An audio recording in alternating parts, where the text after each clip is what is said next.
and welcome back to another episode of Beyond the To-Do List. I'm your host, Eric Fisher. This is the show where I talk to the people behind the productivity. This week, I'm excited to share with you a conversation I had with Stanley Robertson. He's the author of the book, Quit, The Last Principle of Success. And in this conversation, we're going to talk about what he calls quit shaming and the stigma that surrounds the word quit or quitter or stopping doing things we should stop doing. We also talk about his 4-step process on how to be a successful quitter, as well as talking about bad reasons to quit something so that we don't quit things we shouldn't be quitting for bad reasons. And we go way beyond other phrases you may have heard on this show before, like sunk cost fallacy and opportunity cost, although you'll hear them again here in context. So quit whatever else you're doing and pay attention to this conversation with Stanley Robertson. Well, this week I'm thrilled to welcome to the show for the first time Stanley Robertson. Stanley, welcome to the show. Hey, thanks, Eric. I appreciate you having me. So you are what is known as the quit doctor. So what kind of study is involved in earning that doctorate? All right. So my doctorate officially is actually in business. Yes. But the reason why I am referred to as the quit doctor is because I wrote a book entitled Quit, The Last Principle of Success. And I have made it my mission in life to help people free themselves from this notion that you can never give up anything. In other words, I want people to don't feel obligated that you have to stick with something that's not working for you. We should quit as often and as freely as we like. At least that's my theory. I know that many people have these characteristics or these things or principles in relation to success. And my theory is that we should add quitting to this list of success principles. Oh, I think you're 100% correct there. And, in so much as we've talked about quitting on this show previously, it's always been within the confines of the opportunity cost, where which I'm sure that plays into quitting for sure. It's definitely about stopping things and starting things. An opportunity cost basically means that if I'm saying yes to one thing, I'm saying no to every other option. You in every opportunity or in every choice, there is only the ability to give a yes once, and the no goes to the rest of the options. Mm-hmm. Yeah, that is true. Opportunity cost is a very big deal when it comes to quitting. However, we should not just be looking at, well, if I say yes to this, I have to say no to that. But the problem for me with the whole concept of quitting is that as a society, we have turned the word quit into a dirty word. It's a bad word. So people are embarrassed to even say I quit. In fact, I've recently coined the term quit shaming. Like we have this this notion of fat shaming. If you're overweight, someone may try to embarrass you or talk about you because of your weight. And we refer to that as fat shaming. Well, I think we do something called quit shaming, where we actually embarrass people because they have quit things. Yes, exactly. And that's why I was excited to talk to you, because I knew that, again, opportunity cost is one sliver of this, but it's not the whole picture. And there's just this, like you're saying, there's this stigma around quitting and stopping things appropriately. And I think that's where we get tied up in it, is because we've been told as we were growing up that, there's the trite sayings of, winners never quit and quitters never win. Mm-hmm. And it's really about, though, knowing what to quit and when to quit. And honestly, even when not to, because again, it's the when not to that we always get hung up on. It's this, well, if you just quit, if you go around quitting everything in life, slacker, you don't have any perseverance or stick-to-itiveness or character or all these other, grit. And that's just not true. Right. True. You're correct. That is not true. Now, there is a place on the success spectrum for sticking to it and having grit and perseverance. All of that is very important if you're going to be successful in life, in relationships, and in your endeavors. However, we should not overlook the idea that sometimes you're going to have to give up some things. In fact, 100% of all human beings have had to quit and will have to quit things in their lives. The problem is when we do have these things we need to quit, we struggle. So what you're saying is true. It is important that we know what to quit and when to quit. It's also important that we know when not to give up. Well, let's get back to this. I don't know, like just the stigma, I guess, or the quit shaming, like you said. How did we get to that point? Because I don't really remember that being something. And I don't know, maybe it's not recent that it feels like it's come into play, but I just feel like that's not something that just has been around forever. Maybe it was appropriate, to be able to stop it. Well, let's just say it is appropriate to stop things when they're not working. And I don't understand when we got to the place where that became a bad thing. That's true. The notion that winners never quit and quitters never win is something that was coined by the professional football coach, Vince Lombardi. And Vince Lombardi, of course, he was true to what he was saying, is that as an athlete, you have to push through in many instances. So that's how he came up with this idea that winners never quit, because if you're going to win the game, you have to keep going forward. And that is a true statement. The problem is we've adapted that framework, that mindset for everything in life, and it just doesn't work. It just doesn't make sense. As a matter of fact, it doesn't even make sense for professional sports, because sometimes you have to give up the game. Sometimes you do have to know when to release it. In terms of when this whole concept came about, I can't identify a specific point in time, but it was somewhere. In fact, it was even before Vince Lombardi coined his phrase, winners never quit and quitters never win. It was actually prior to that we came up with this notion. And what we've done is the word itself, QUIT, actually has now become synonymous with loser. Yes. Like again, you call somebody a quitter. And it just feels like that is a negative term. I don't think there's any positive. Nobody hears that and thinks positive at all.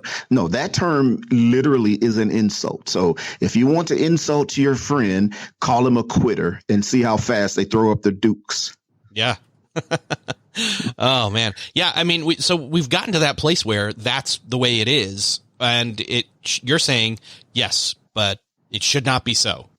Right. I'm saying that it should not be so, because the reasons why we quit there are some very valid reasons why we ought to be quitting. We ought to be giving up. And I'm afraid that we know, as human beings, we know that we should stop doing certain things, but we don't stop the things because of the stigma. And that's really where the problem comes in. So we all can either stop or keep going forward. But if you are reluctant to stop doing something because of the external pressures, then that's where the problem comes in. So what we end up doing is we're in relationships that are just toxic. We work jobs we hate. We live in cities where we don't want to be. We have these negative mindsets that we can't release ourselves from. I'll give you just a quick example. Yeah. There's this young lady I know out in Southern California. She was married to this guy. He was this tall, handsome French guy, and she was overweight, and she was fat shamed. Her husband actually fat shamed her. So one day they had a baby. After the delivery of the baby, he comes into the bedroom. He reaches down, the excess kind of flap of skin that's left over from the delivery. He reaches down to her stomach, lifts up the flap of skin, and he says to his wife, "Do you think I could be attracted to that?"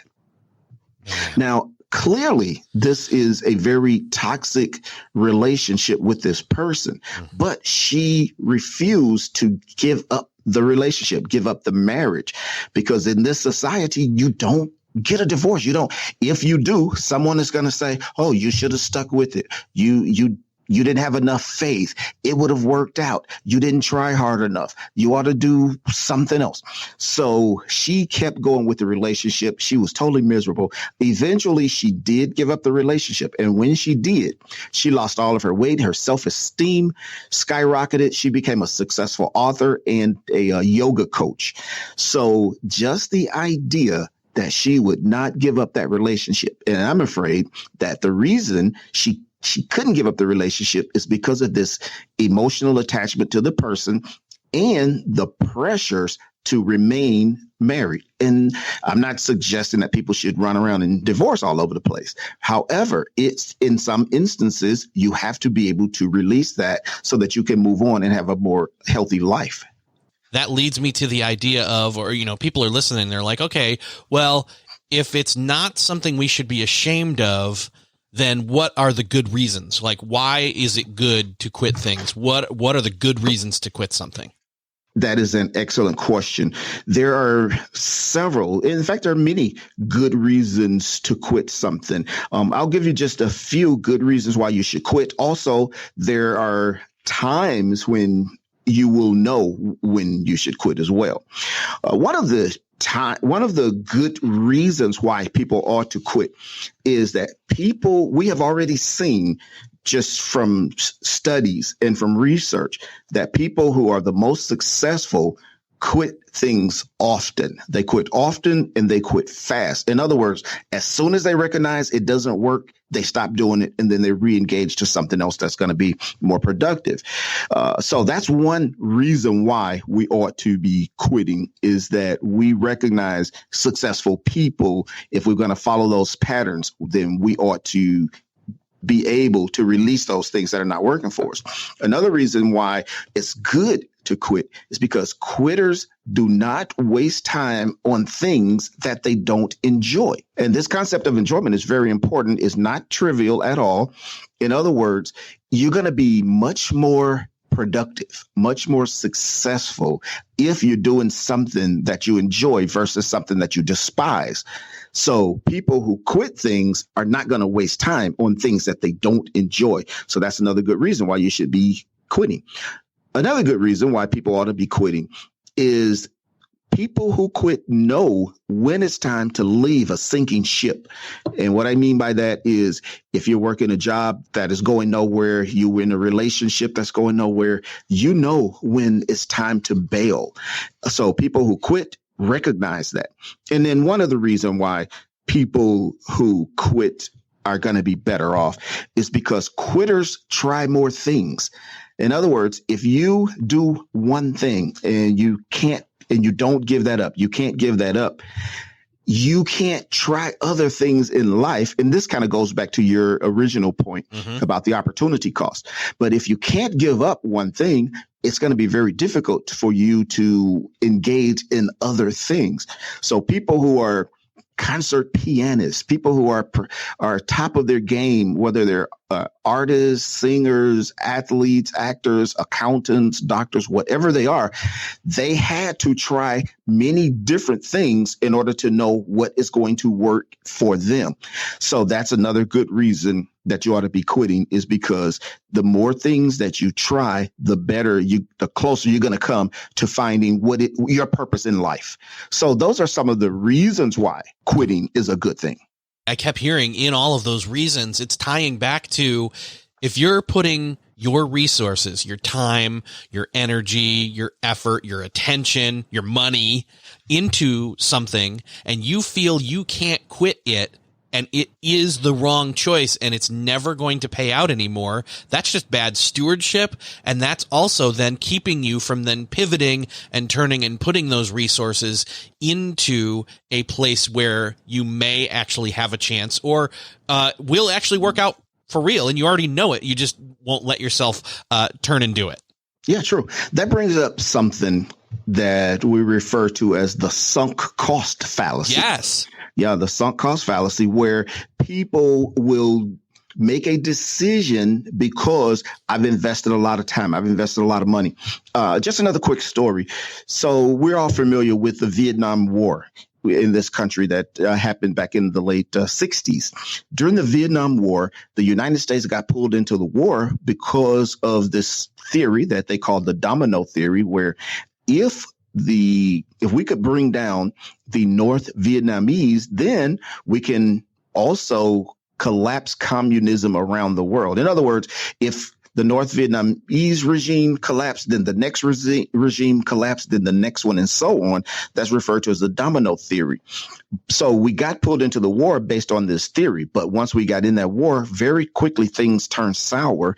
And the president was informed, we cannot win the war. Our soldiers are being brutalized. We're losing lots of lives. And there is no point in the war. There is no way, there's nothing that could define a win, and it's impossible. But the president would not give up. And he said he couldn't give up the war for two reasons. Number one, he said that all of the lives that have already been lost would have been lost in vain. And number two, if we quit the war, America would be looked at as a loser. Now, this is absolutely absurd if you continue to think about it, because no matter what you do, it's not going to bring back the lives that were lost. As a matter of fact, we lost tens of thousands of additional lives because we would not quit the war. So this is kind of how we go with this sunk cost fallacy. And that is, you should not make decisions based on something that you have done in the past. So just because you spent money on something, you spent a lot of time on something, you spent a lot of effort on something, when you recognize that that thing is not going to yield the results that you want, you should give that up, because you should be making decisions based on the future. In other words, what's the best decision for me going forward? Not how much have I invested in the past. And that's the problem with the sunk cost fallacy. That actually ties back to the fact that in our brains, we kind of can't let things go. Like if we are moving forward on something, and even if we feel like it may not work out, we feel like we still need to complete it. Well, yeah. And there's a good reason for that. We should not do that, but there is a logical reason why that happens. There was a study that was done, and the study is referred to as the jigsaw puzzle study. In that study, they took two groups of people. The first group, they gave them this jigsaw puzzle, and they said, work the puzzle until you complete it. The second group, they gave them the same puzzle. So they said, work the puzzle until you complete it. The first group did finish the puzzle, but the second group, they interrupted, would not allow them to finish the thing.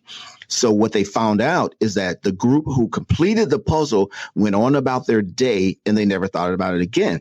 The group who was not allowed to finish the puzzle because they were interrupted, those people thought about the puzzle continuously. So throughout the day, they kept thinking, I could have finished that. I could have done it. I should have had the opportunity. That wasn't fair that they interrupted me, and thoughts like that. So what they determined is that the human brain is hardwired for completion. In other words, whenever you're doing something, just internally, we have something built into our brains that want us to complete that task. And that's why it is very difficult to quit or to give up something, because whenever you quit something, your brain keeps going back to that thing because you want to complete it.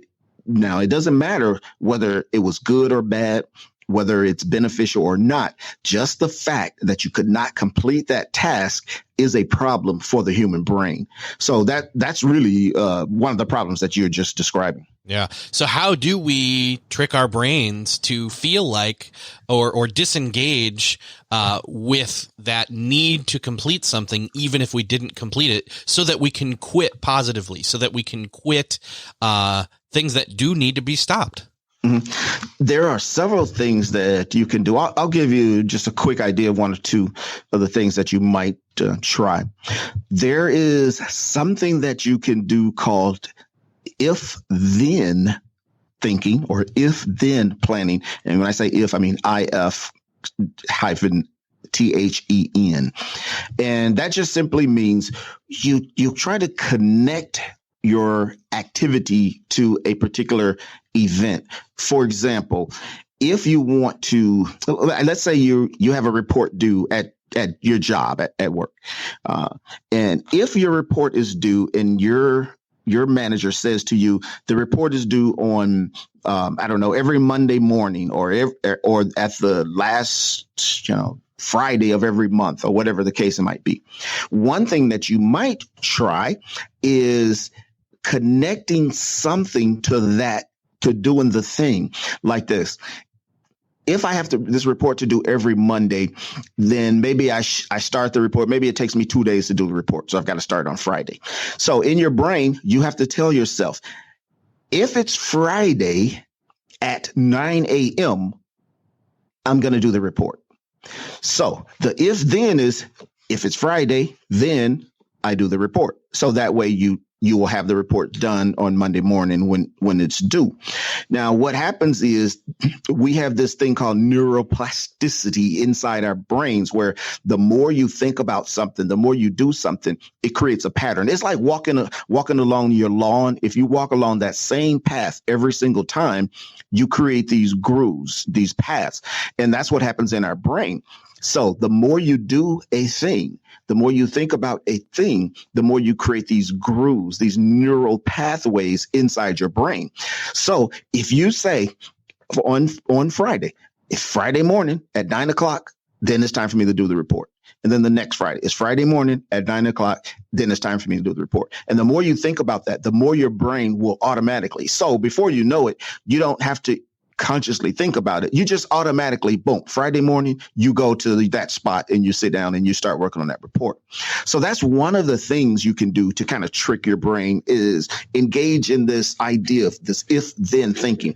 Connect something to the thing that it is you want to do. That's one of the things. And I'll give you one other quick thing that you can do as well.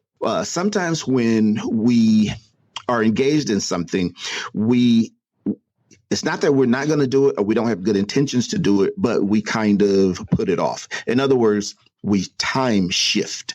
And the way you can get around this idea of time shifting is, a lot of times if you're working on a project or a goal, it takes a long time to complete it. It could take a month, several months, a year. If you take that, break it down into small chunks, that is a very good thing that you can do. The other thing that you can do is think about it in terms of days instead of, say, months, because the brain processes a day in a different way than it processes a month. So if you say, for example, it's going to take me 90 days to complete the thing, it's different if you say it's going to take me 3 months to complete it versus 90 days. The brain doesn't like this idea that it takes months to do something. Now, even though the days 90, it's the same, obviously, but for some reason, the brain likes these shorter increments. So that's another thing that you can do. And there's various other things that you might do to kind of trick your brain into making sure that you disengage from the things that are appropriate for you. Okay. So the numbers thing, the months, the days thing that you were just talking about, I'm trying to get my head around that. So if I hear what you're saying, it's like the brain does the opposite. Like, let me tell you how it normally is. Like if I'm trying to explain money to my kid, okay, my son, he's like, why does this giant stack of $1 bills look larger than this smaller stack of 5, 10s, 20s, whatever? And we had to explain that, like, these bigger not the bigger stack visually, but the ones that have more on them are worth more. And it's kind of like that, but flipped, where our brains then can tell that even though $100 bill, like, for example, you use the example of 90 days and 3 months. So in my brain, I know that the word month means 30 days, and I'm kind of calculating that. But you're saying that if we lean towards the smaller increment, even though it may be a larger number of that smaller increment, it makes it feel more able to be done. Yes. And the reason why is because in our brains, it seems closer. For some reason, the human brain, the smaller increments, in other words, a day, it obviously is closer than a month. Even if it's 90 days, it still feels to us that it's closer than 3 months. Obviously, it's the same time, clearly, but just the idea of converting it into days. So if you have 1 year, a year is 365 days. It makes us feel better to say, oh, I've got 300 days left than to say I've got 11 months left. Goal disengagement is the technical term for the concept of quitting.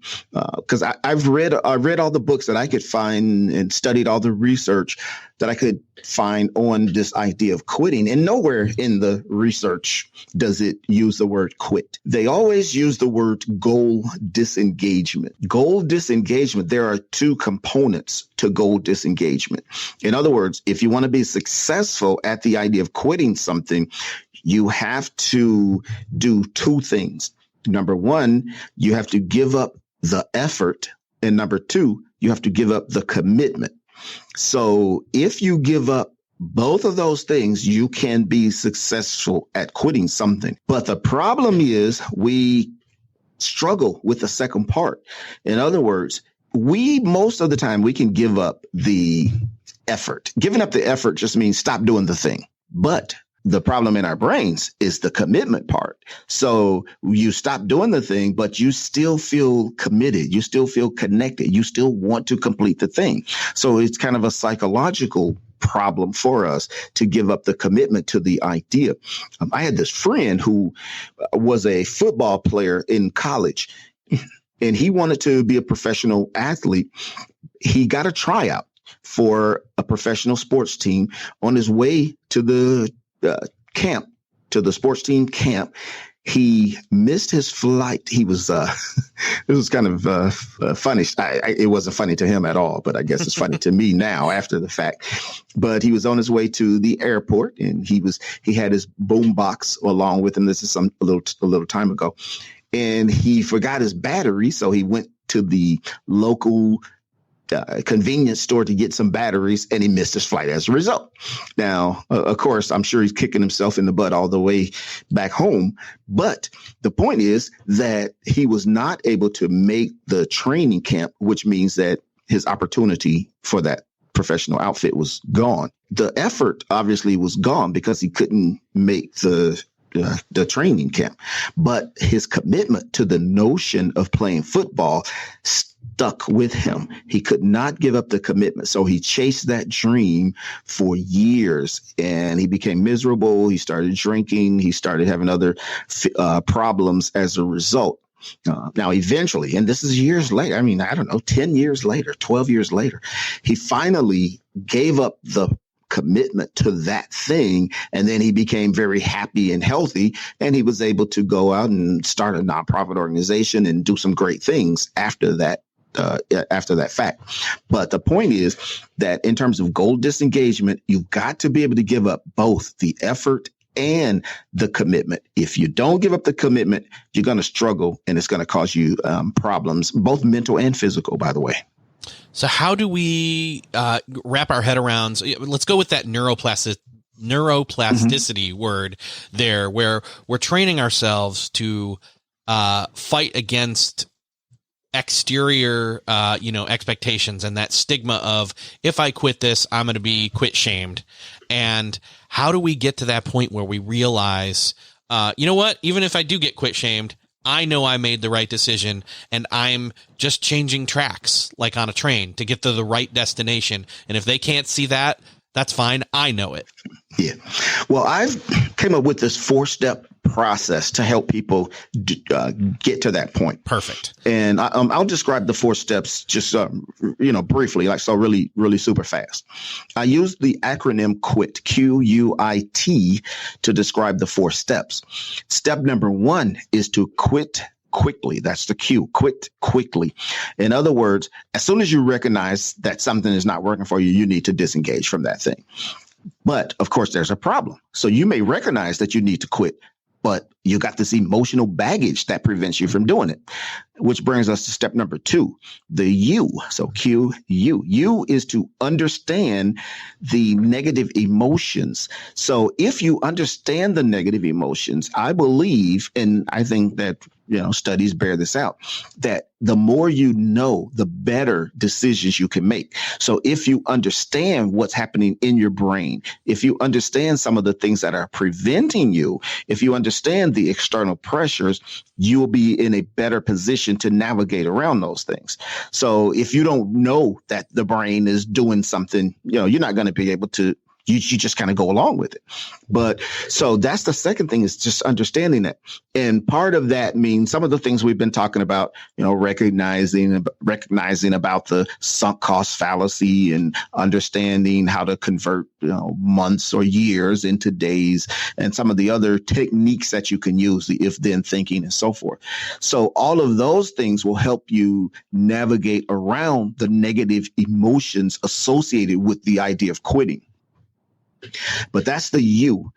And then QUI. I is to initiate new goals. And this is a very important point in terms of being able to give up something. If you're going to quit something, one of the ways to get past the stigma or the embarrassment of giving up the thing is to do another thing. For example, many people work jobs that they literally hate. In fact, they despise. And that's because, they don't like what they're doing. They are, or whatever the reason is, they don't like the job, but they keep doing it anyway. Well, one way that you can free yourself from a job you hate, and I think most people will give the same advice, and that is find yourself another job first. And that's important for various reasons. But in terms of the negative emotions, if you find another job, it's much easier for someone to say, let's take me. If I'm going to leave my job, it's going to be very, especially for men, and I'm sure many women as well, our identities, our livelihoods, our lifestyles, our families, all of that is tied up into our jobs. If you're going to leave that job, you're going to feel very bad. However, it's a lot easier to say, let's take A and B. A, I say, I quit my job. Well, that's really bad. People are going to be like, what is wrong with you? Your wife, your kids, everybody, your bill collectors. On the other hand, B, if I say, oh, I quit that company, but I'm going to be doing X. So in other words, you replace the first thing with something else. It makes it much easier to disengage as long as you have something else that you have going. So that's why step number 3 is to initiate some new goals. Once you have new goals in place, you know what you're going to do when you quit the first thing. It's much easier to make the decision. And then the final step is the T, QUIT, which is to transform your behavior. Once you do make a decision that you're going to quit something, you can't keep doing the same things that you were doing before. You may need new resources. You may need to learn some more things. You may need more skills. And there's other things that you might need, which I just refer to that as just transform your behavior. In other words, enlist the new resources that you need to reach the new goals that you now have created for yourself. So anyway, that's just a quick version of the 4-step process. QUIT, quit quickly, understand negative emotions, initiate new goals, and then transform your behavior. Oh, that's great. Yeah. And that encompasses a lot of what we've previously talked about in this conversation. Something we haven't hit on yet, though, is we talked about good reasons to quit. What about bad reasons to quit? I've got to think that, for all those people out there who are fearful of quit shaming and, that they'll be quit shamed, that there are good reasons to not quit things. That's so what we should not quit certain things for these bad reasons, right? Right. That's right. Okay. I'll give you just a couple. There's many, but we'll just go with a few right here. One of the reasons or bad reasons to quit is just because you don't want to work hard. That is probably one of the worst reasons you can have for quitting something. No one should ever quit something just because they don't want to work hard, because all that's going to do is that's really what a loser means. It's like, oh, you don't want to work, so now you're going to quit. That's just not a good reason. Now, if you don't want to do the thing just because it's not making you happy, it's not leading to your success, it's not making you a better person, or you just change your mind and you just decide, hey, I don't want to do this thing anymore, that's valid. But if you want to do it, but you can't do it because it's hard work, that's no good. So that's number one. You don't want to do that. Another bad reason to quit something is because you feel underappreciated. For example, if you have a job or a relationship and you feel like, oh, my boss don't appreciate me, that is not a good reason to quit your job, for example. You need to figure out how to get your own internal motivation if that's the case.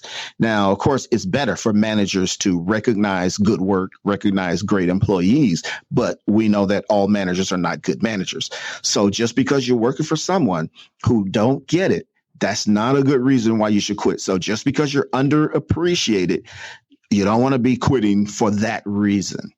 Gotcha. You also don't want to quit just because, for example, you covet your coworker. In other words, oh, that person makes more money, or I'm smarter than that person. How come they get the best assignments? That is also not a good reason to quit. If that's the case, you should just keep pushing, make yourself more valuable to the organization. And sooner or later, someone is going to recognize it. And if they don't, then you might think about moving on. But obviously, before you move on, you should make sure you have something else lined up for yourself. So those are some of the bad reasons to quit. And another bad reason to quit is just because I'm not rich yet. I'm not rich yet is really important because it says that I want it fast, whatever it is. I want this to happen really fast. No, things might take time. So you don't want to quit just because it took you a long time to get where it is you want to be. You just need to evaluate. Is this important to me? Why is this important? Is this still my goal? Is this still something that I want to achieve in life? If it is, you want to keep going. You don't want to stop doing it just because your breakthrough could be right around the corner. It could be tomorrow, next week, next year. You don't know. So you don't want to give up just because it's taken a long time. And finally, this is a really good reason or bad reason, I guess, why you should not be quitting. You shouldn't quit just because you're mad. You know how you're playing a basketball game and it's like, oh, I'm mad. I lost. I'm going to take my ball and go home. Well, that's ridiculous. But in any case, those are some bad reasons for people quitting things. But it seems to me like then the reason that, and I don't know that this is true or not, but maybe we go back to that Vietnam War example, and maybe it was just that it was too emotional or prideful or irrational a decision to. We would supposedly feel the shame if we pulled out, if we quit. And instead, again, what might be better would have been to persevere in a different direction. Maybe that's another way of putting it. You mean to push through the war?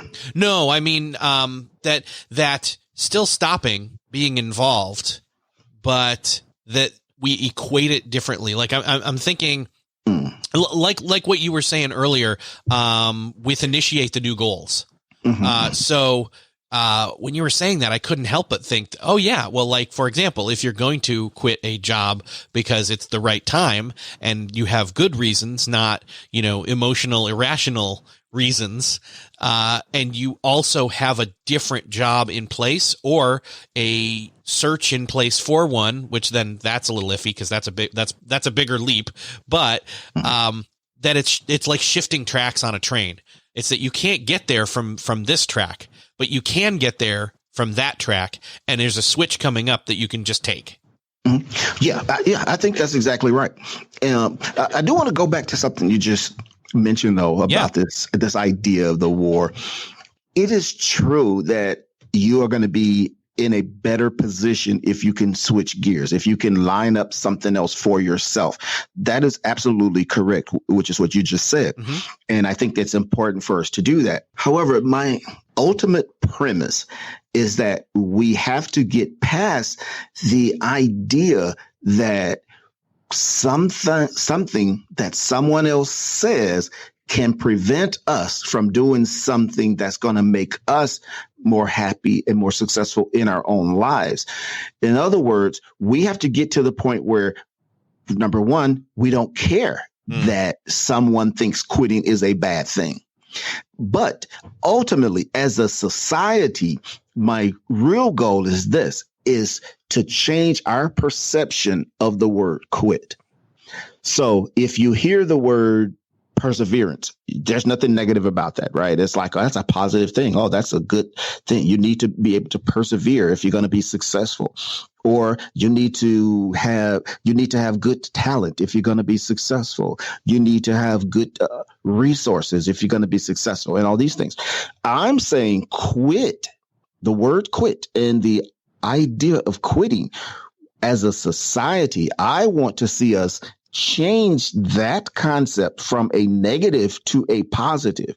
In other words, the word quit itself is neither positive or negative. In fact, it's neutral, which means that quit. I mean, there's nothing inherently negative about quitting. The reason why quitting is negative is because as a society, we have deemed quitting to be a negative thing. And I'm saying that as a society, we need to get past the idea, and we need to look at people who quit things in a different way. We should not be looking at someone as a loser just because they quit something. What you're trying to do is shift or undo some of the false education that we've had up till this point. Right. And I can't think, I can't use the word education without thinking about kids and how, at times we as parents or us as kids have had the parents who made us do certain things for the character building, for right. You will learn like we've been using the word perseverance. You will learn perseverance to complete something. And there's a balance there, right? Like between like maybe we were learning the wrong thing. Maybe we needed to learn perseverance, but not in a you can't quit anything way, but maybe in a quitting something at the right time is part of perseverance. Sure. And I think that's a good point. And I think that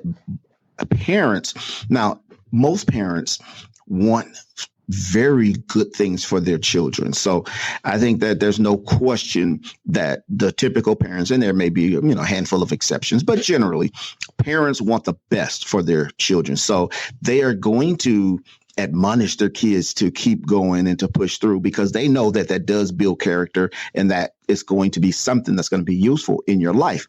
However, I'm afraid that we could be holding our kids back. We could be harming them by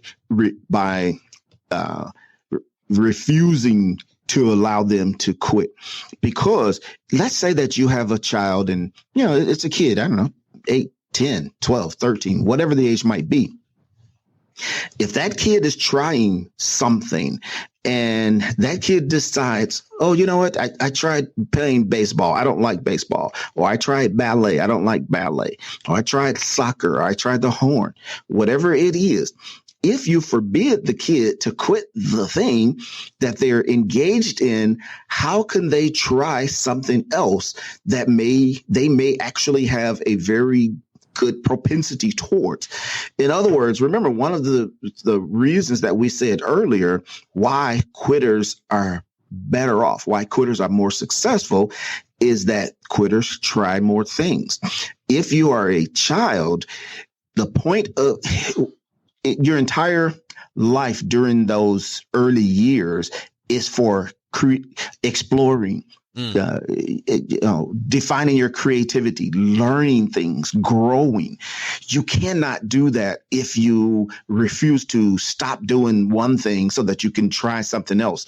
In other words, if you have a kid and the kid tried ballet and they don't like it and they say, oh, I don't like this anymore, why shouldn't you let them try modern dance? And then they say, I don't like modern dance. Why shouldn't they try jazz dance? And if they don't like jazz dance, why shouldn't they try the horn? And if they don't like the horn, why shouldn't they try basketball? So I'm saying that that's what kids ought to be doing. They ought to be trying as many things as they can. That's going to help them grow. That's going to help them develop. That's going to help them be well-rounded as an individual, opposed to saying, you got to do this and you can only do this and nothing else. I just don't know, Now, I think that's worked for some people, like, I don't know, let's say Tiger Woods, for example. Yeah. He had to play golf, and I'm sure his dad would not ever let him quit playing golf. However, he probably had a miserable childhood. I mean, and I mean, theoretically, it's possible that a kid could actually like the thing. Now, if they like the thing, then obviously you don't have to forbid them to quit if they like it, because they're going to do it anyway because they like doing it. I'm talking about when they don't like it and you forbid them to quit just because they started it and you're trying to build character. I think we could be harming them more than helping. Yeah.